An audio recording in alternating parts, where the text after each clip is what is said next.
Well, hey, everybody, this is Robert, and welcome to today's podcast. And sometimes I choose topics for the podcast based on myself or someone in my life, and that will apply to today's informational topic. Now, a couple of days before the 4th of July, my 11-month-old grandson spiked a fever of around 103 degrees Fahrenheit. Now, soon after the fever went away, a rash developed starting around the abdominal area, and it later spread from there. It didn't seem to bother him at all. Now, upon seeing the doctor, it was easily diagnosed as roseola. So, roseola is a common and contagious viral infection that affects most babies and children, typically from 6 months to 2 years of age. It is usually marked by several days of high fever, followed by a distinctive rash, just as the fever breaks.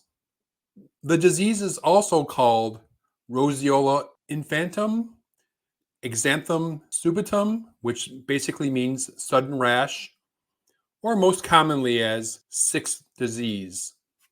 It was called sixth disease based on it was the sixth common childhood rash that scientists named. And we can go back and you'll know some of these diseases.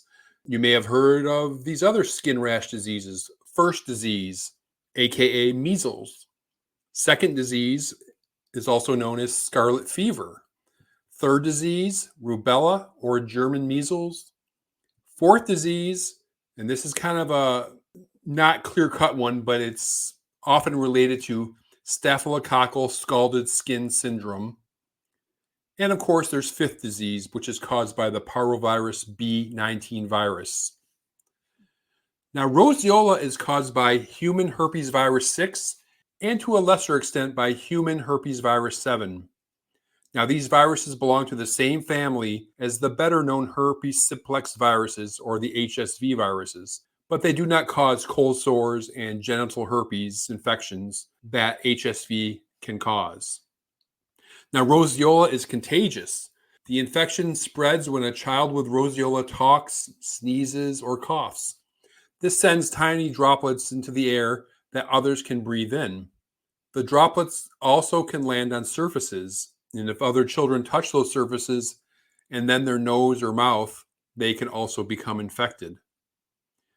Roseola is most contagious during the fever phase. After the fever goes down and the rash breaks out, a child can return to childcare or preschool. Now, it may take 5 to 15 days for a child to have symptoms of roseola after being exposed to the virus.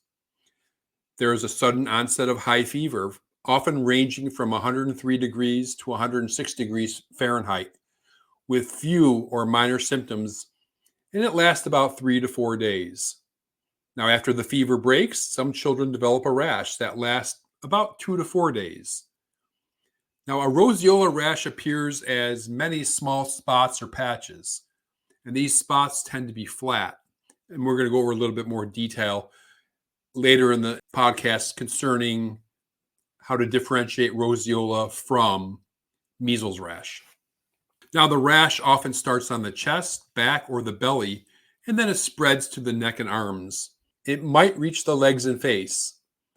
The rash is not likely to be itchy or painful. The children may also have symptoms such as just being irritable, pink eye or swelling of the eyelids, swollen glands, pain in the ears, and a decreased appetite. Now, roseola is often harmless and doesn't lead to complications. However, it's important to know that febrile seizures are a possible complication. These are typically mild, short-lived seizures that usually have no lasting effects, but can be very scary to witness. If your child has an unexplained seizure, you should seek medical care immediately. And children who have weakened immune systems may have more serious complications from roseola. Most children can recover at home in a week or less. Now, the symptoms of roseola can be like other health conditions, so make sure that your child sees their healthcare provider for a diagnosis. The healthcare provider will ask about the child's symptoms and health history. They will give your child a physical examination. The physical exam will include inspecting the rash. The rash and the high fever is usually enough to diagnose your child. Now, to differentiate from the more serious measles, since both roseola and measles can cause a rash, here are some differences between the two. First, the color of the spots. A roseola rash is often pink, red in color, while a measles rash is red or red-brown. A measles rash may have small, raised white spots on top of the red spots. 2. How the spots connect. With roseola rash, the spots are usually separate or discrete and do not join up with one another. With a measles rash, the spots are more likely to join together. 3. Where the rash starts. A roseola rash starts on your child's chest, back, or tummy. It then spreads outward in all directions. A measles rash typically starts on the child's face and then moves downward to cover the rest of the body. And lastly, skin peeling as the rash goes away.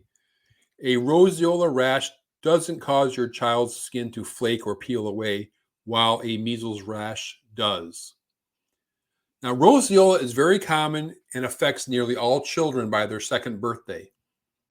In the US, roseola causes up to 45% of all fevers in infants. Of all infants who need care for a fever in an emergency room, about 12% have roseola. Now, roseola usually doesn't need medical care, and when it does, most treatment focuses on easing the symptoms. So treatments may include making sure your child drinks plenty of fluids, giving Tylenol or ibuprofen for fever and discomfort, and dressing your child in lightweight clothing during the fever. Antibiotics cannot treat roseola because viruses cause it, so it's not a bacteria.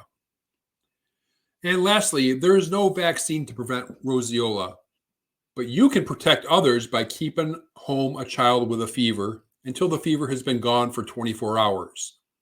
Then, even if a roseola rash is present, the disease is not contagious.